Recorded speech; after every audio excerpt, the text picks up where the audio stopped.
Hey guys, welcome back to the channel. This is how to fix F01 error code on Kenmore dryer.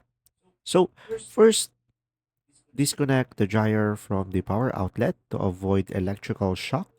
And after that, just simply remove the top panel, usually held by screws at the back.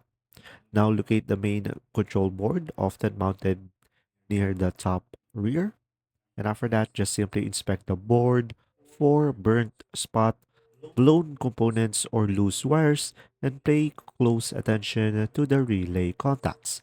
So some users have success unplugging the board's wiring for 5 minutes, then reconnecting it, and this may temporarily clear the error.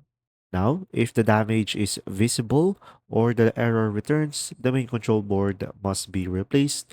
Just simply order the correct part using your mobile number and replace the control board.